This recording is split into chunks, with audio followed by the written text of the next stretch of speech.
Histórias de velhos, dores e belezas. Trata sobre dar voz aos idosos que muitas vezes são ignorados por todos nós. Em diversas situações, mesmo que involuntariamente, acabamos julgando os idosos por serem mais lentos e estarem em outro momento da vida comparado ao nosso. O etaritarismo é um tema pouco debatido na sociedade, mas muito importante para reconhecer a injustiça sofrida pelos idosos. Dessa forma, Gabriele Simeão retratou isso em seu livro-reportagem. Gabriele é jornalista e ganhou o Prêmio Jovem Jornalista em 2020. Também é formada aqui no Mackenzie e atualmente trabalha como analista de comunicação na B3, a Bolsa do Brasil. E hoje ela é nossa entrevistada aqui no Mac Entrevista. Eu sou Bruna Malé e o Mac Entrevista começa já. Bom dia, Gabriele. É um prazer ter você aqui com a gente. Bom, vamos começar o Mac Entrevista. Queria que você se apresentasse. Oi, bom dia, eu sou a Gabriele. Estou muito feliz em voltar aqui para o Mackenzie. Eu me formei no ano passado, em dezembro de 2023. Agora eu trabalho na B3 como analista de comunicação. Eu faço mais a parte de comunicação interna, mas também trabalho com redes sociais e imprensa. Muito legal. Bom, vamos começar com as nossas perguntas. E, primeiramente, nós, como estudantes, sofremos muito na hora de planejar o TCC e eu queria entender um pouco de como você escolheu esse tema para concluir o seu curso.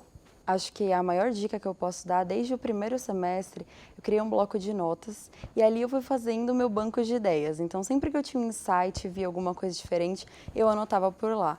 E aí, ao longo dos semestres, muita coisa não foi fazendo mais sentido para mim, mas de alguma forma servia como uma inspiração. E aí, os meus assuntos eram mais direcionados para a parte de política, economia. E no quarto semestre, quando eu fiz uma oficina de livro-reportagem com a professora Patrícia, que inclusive foi a minha orientadora do TCC, ela pediu para eu desenvolver a ideia de um livro-reportagem e já naquela época eu escolhi falar sobre idosos. Então, desde o quarto semestre eu fui alimentando aquele sentimento. E aí depois eu me guiei por dois pilares principais, assim, para a escolha mesmo definitiva do tema. Então eu pensei mais na parte pessoal, eu sabia que era um tema que eu ia ter que lidar pelo menos um ano e meio, então tinha que ser algo que eu gostasse, que eu tinha curiosidade pelo tema, curiosidade para fazer buscas de informações, as entrevistas. O meu relacionamento com idosos sempre foi algo também muito intrínseco à minha existência, então acho que desde que eu me conheço por gente, eu escuto muitas histórias, sempre estive muito rodeada de idosos, participando de encontros com eles, então era uma fonte muito próxima. E baseado, incluindo na perda do seu avô, eu queria entender um pouco como foi para você lidar com a complexidade emocional que todo esse trabalho carrega. Foi bem difícil, sabe? Eu acho que eu já imaginava que seria difícil, né? Porque era um tema sensível para mim, mas ouvir a história deles, como eu não fiz um recorte só da velhice, eu ouvi a história de vida inteira deles. Então, eu lidei com momentos bons, momentos não tão bons. Então, foi bem difícil, mas o que me direcionou, assim, foi... Eu sabia que eu estava cumprindo um papel social e que eu tinha muita responsabilidade envolvida. Então, foi isso que acalmou um pouco o meu coração. Mas não nego que chorei durante algumas entrevistas, que na hora de reescrever, né, de fazer a transcrição, algumas emoções voltaram. Mas acho que isso é normal, não tinha como sair muito disso ouvindo a história inteira de 6 pessoas, né? Você considera que você conseguiu, carregar alguma lição de vida através das histórias deles? Alguma não, acho que muitas. É até difícil pensar quem era a Gabriele antes desse livro, assim, eles me ensinaram muito e acho que se eu pudesse citar as duas maiores lições que eles me ensinaram foi a valorização do passado, que acho que é alguma coisa que, assim, nós da geração Z temos muita dificuldade, a gente sempre fica se questionando, e se eu fizesse diferente, e se eu tivesse falado de outra forma, e eles reconhecem muito o que eles já viveram. Então, nenhum deles escolheria mudar nada no passado, por mais que não tenham feito da melhor forma, ou que não tenha sido como eles imaginaram. E também o aproveitamento do presente, né? Então, aproveitar as pessoas que estão ao nosso redor, construir memórias com elas, nutrir os nossos sonhos e valorizar cada minuto, porque infelizmente pode ser o último. Dito isso, como funcionou o seu critério de escolher quais entrevistas iriam para o seu livro? Como funcionou essa parte da produção do seu trabalho? Tá. Eu me direcionei muito por dados, então, em primeiro momento, eu fiz uma pesquisa bibliográfica muito detalhada.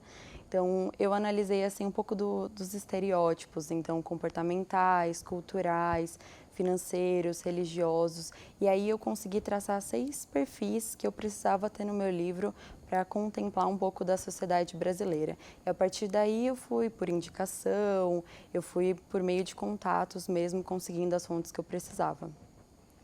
Entendo. Como foi a edição do livro? Os idosos, eu sou muito próxima da minha avó, eu sei que eles amam conversar, falar bastante. Então, como foi para realmente, tipo, selecionar as partes que você achou, tipo, isso é realmente mais importante, isso é interessante para colocar no seu trabalho? Eu acho que esse talvez seja a maior ferida do jornalista em que você está tocando. O que eu fiz foi um pouco o que eu queria passar com aquele conteúdo. Então, pensando assim nas entrevistas em si, isso de falar muito até é um pouco subjetivo. Assim, eu tive entrevistas, eu fiz várias, né, com os mesmos personagens. Algumas duraram 4 horas, outros, já como o seu Edgar, falou em menos de 1 hora. Então, eu tinha essa dificuldade de, para alguns personagens, ter muito material e para outros eu precisei revisitá-los muitos dias para conseguir um maior material. Mas acho que um grande direcionador aqui foi o tempo. Eu queria fazer um conteúdo que eu pudesse... É um livro-reportagem literário, né? Então, eu precisava de tempo para repensar nas palavras, na construção do texto. E apesar de não ter uma limitação de caracteres, eu tinha uma data para entregar. Então, eu me guiei mesmo pela minha deadline e pensei num conteúdo que eu conseguiria trabalhar dentro daquele período. Gabriele, a nossa conversa está incrível, mas vamos ter que fazer uma breve pausa para o intervalo. O MAC Entrevista volta já.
O MAC Entrevista está de volta.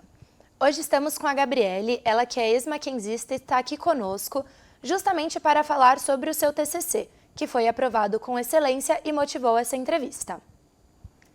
Gabriele, voltando à nossa conversa, eu queria que você falasse um pouco sobre como foi abordar o etarismo no seu trabalho, dado que é um tema que acaba sendo muito ignorado e ofuscado na nossa sociedade.